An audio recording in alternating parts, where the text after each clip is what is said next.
ഇടുക്കി ജില്ലയിലെ internet cable TV മേഖലയിൽ പ്രവർത്തിക്കുന്ന ഓപ്പറേറ്റർമാരുടെ thunder digi net communication and solution private limited കമ്പനിക്ക് ISP ലൈസൻസ് ലഭ്യമായി. ലൈസൻസ് ലഭ്യമായതോടെ ഇനി മുതൽ ഗുണമേന്മയുള്ള ഇന്റർനെറ്റ് ഗുണഭോക്താക്കൾക്ക് എത്തിച്ചു നൽകാനാകുമെന്നും കമ്പനി വ്യക്തമാക്കി. 2015 മുതൽ ഇടുക്കി, കോട്ടയം ജില്ലകളിലായി പ്രവർത്തിക്കുന്ന കേബിൾ ടിവി ഇന്റർനെറ്റ് ഗ്രൂപ്പ് കൂട്ടായ്മയുടെ വളരെ കാലത്തെ ശ്രമഫലമായാണ് thunder diginet communication and solutions private limited കമ്പനിക്ക് ISP ലൈസൻസ് ലഭ്യമാക്കിയത്. ജില്ലയിലെ തന്നെ 70-ൽ പരം ഓപ്പറേറ്റർമാരുള്ള പ്രൈവറ്റ് ലിമിറ്റഡ് കമ്പനി സ്വന്തമായി ISP ലൈസൻസ് നേടുന്നതിലൂടെ ഗുണമേന്മയുള്ള ഇന്റർനെറ്റ് കുറഞ്ഞ നിരക്കിൽ ഉപഭോക്താക്കൾക്ക് നൽകാനാകുമെന്ന് പ്രതീക്ഷിക്കുന്നതായി കമ്പനി അധികൃതർ വ്യക്തമാക്കി.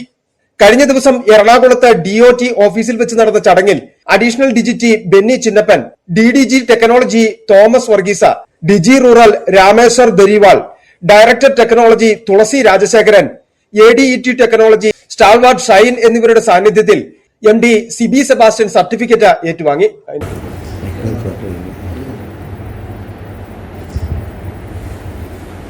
കേന്ദ്ര ഗവൺമെന്റ് DOT നിയമങ്ങൾ എല്ലാം പാലിച്ച് ISP ലൈസൻസ് നേടിയെടുക്കുന്നതിന് തണ്ടർനെറ്റ് പ്രൈവറ്റ് ലിമിറ്റഡ് കമ്പനിയുടെ managing director Sibi Sebastian, director Romy Joseph, board മെമ്പേഴ്സായ ഷിനോ സെബാസ്റ്റ്യൻ, സിബിച്ചൻ ജോസഫ, മനോജ് മാത്യു, ബിജു മാത്യു, രഞ്ജിത്ത് KM, മൈക്കിൾ രാജ, ജെയ്സൺ ജോസഫ് എന്നിവർ നേതൃത്വം നൽകി.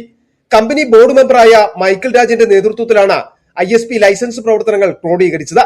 2020 മുതൽ 2023 വരെ ഡയറക്ടറായിരുന്ന ജോർജ് മാത്യു, ബിനോജ് ലപ്പക്കട, അനീഷ് തോപ്രാങ്കുടി എന്നിവരുടെയും കൂട്ടായ പ്രവർത്തനമാണ് കമ്പനിക്ക് ISP ലൈസൻസ് നേടിയെടുത്തത്.